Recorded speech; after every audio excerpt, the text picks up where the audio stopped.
जब उनमें से किसी को बेटी के पैदा होने की खबर मिलती है तो उसका मुंह गम के सबब काला पड़ जाता है और वो अंदर ही अंदर घुटने लगता है, और उस खबर बद के सबब जो वो सुनता है लोगों से छुपता फिरता है, सोचता है कि आया जिल्लत बर्दाश्त करके लड़की को जिंदा रहने दे या जमीन में गाड़ दे। देखो, ये जो तजवीज करते हैं बहुत बुरी है, और उसी की निशानियों में से है कि उसने तुम्हारे लिए तुम्हारी ही जिन्स की औरतें पैदा की ताकि उनकी तरफ माइल होकर आराम हासिल करो, और तुम में मोहब्बत और मेहरबानी पैदा कर दी।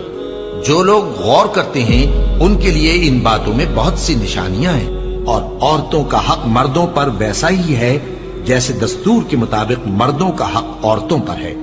अलबत्ता मर्दों को औरतों पर एक दर्जा फजीलत है, और अल्लाह गालिब है, साहिब हिकमत है। ऐ पैगंबर सल्लल्लाहु अलैहि वसल्लम, अपनी बीवियों और बेटियों और मुसलमानों की औरतों से कह दो कि बाहर निकला करें तो अपने चेहरों पर चादर लटकाकर घूंघट निकाल लिया करें। ये चीज उनके लिए मूजिब शनाख्त तो इम्तियाज होगी, तो कोई उनको ईजा न देगा, और अल्लाह बख्शने वाला है, मेहरबान है। और किसी मोमिन मर्द और मोमिन औरत को हक नहीं है कि जब अल्लाह और उसका रसूल कोई बात तय कर दें तो वो उस काम में अपना भी कुछ इख्तियार समझे, और जो कोई अल्लाह और उसके रसूल की नाफरमानी करे वो बिल्कुल गुमराह हो गया। मुसलमानों, तुम्हारी औरतों में जो बदकारी का इर्तिकाब कर बैठी उन पर अपने लोगों में से 4 शख्सों की शहादत लो। अगर वो उनकी बदकारी की गवाही दें तो उन औरतों को घरों में बंद रखो यहां तक कि मौत उनका काम तमाम कर दे, या अल्लाह उनके लिए कोई और सबील पैदा करे।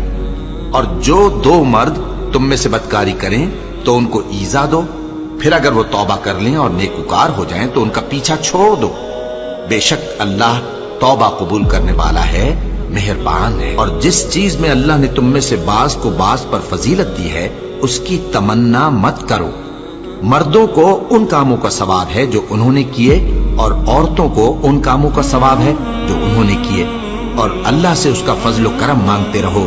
कुछ शक नहीं कि अल्लाह हर चीज से वाकिफ है। मर्द औरतों पर हाकिम है, इसलिए कि अल्लाह ने बाज को बाज से अफजल बनाया है, और इसलिए भी कि मर्द अपना माल खर्च करते हैं। तो जो नेक बीबियां हैं वो फर्माबरदार होती हैं, और उनके पीठ पीछे अल्लाह की हिफाजत में माल व आबरू की खबरदारी करती हैं।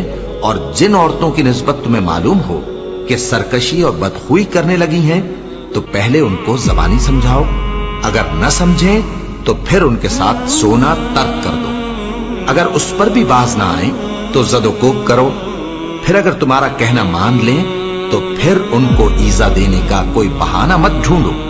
बेशक अल्लाह बहुत ऊंचा है, बड़ा है। मोमिनो, तुमको जायज नहीं कि जबरदस्ती औरतों के वारिस बन जाओ, और देखना इस नीयत से कि जो कुछ तुमने उनको दिया है उसमें से कुछ ले लो, उन्हें घरों में मत रोक रखना।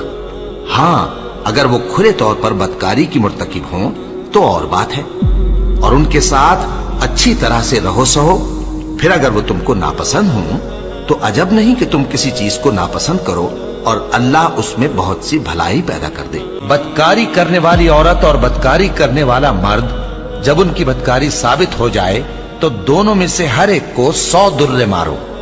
और अगर तुम अल्लाह और रोज़े आखिर पर ईमान रखते हो तो अल्लाह के कानून को नाफिज करने में तुम्हें उन पर हरगिज तरस ना आए, और चाहिए कि उनकी सजा के वक्त मुसलमानों की एक जमात भी मौजूद हो।